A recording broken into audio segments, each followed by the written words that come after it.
வணக்கத்துடன் PRD தங்கம் வலைதள செய்தி சேனலின் செய்தியாளர் ஈஸ்வரன்.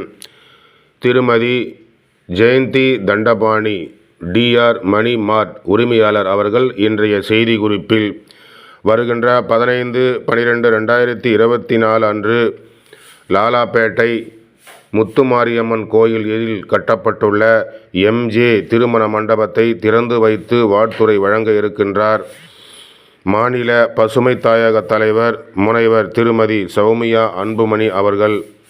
இதில் பாட்டாளி மக்கள் கட்சி தொண்டர்களும் பொறுப்பாளர்களும் வன்னியர் சங்கத்தின் தொண்டர்களும் பொறுப்பாளர்களும் கலந்து கொள்ளுமாறு அன்போடு அழைத்து மகிழ்கின்றார். பாட்டாளி மக்கள் கட்சியின் வேலூர் கிழக்கு மாவட்ட செயற்குழு உறுப்பினர் அக்ராவரம் கிராமத்தைச் சேர்ந்த திரு R தண்டபாணி அவர்கள். இன்றைய செய்தி குறிப்பில் இவ்வாறு அனைத்து தரப்பு மக்களும் மற்றும் நண்பர்கள் உறவினர்கள் என அனைவரும் கலந்து கொண்டு MJ திருமண மகால் திறப்பு விழாவில் கலந்து கொண்டு சிறப்பிக்குமாறு அன்போடு அழைத்து மகிழ்கின்றார். R தண்டபாணி பாட்டாளி மக்கள் கட்சியின் வேலூர் கிழக்கு மாவட்ட செயற்குழு உறுப்பினர் அவர்கள்.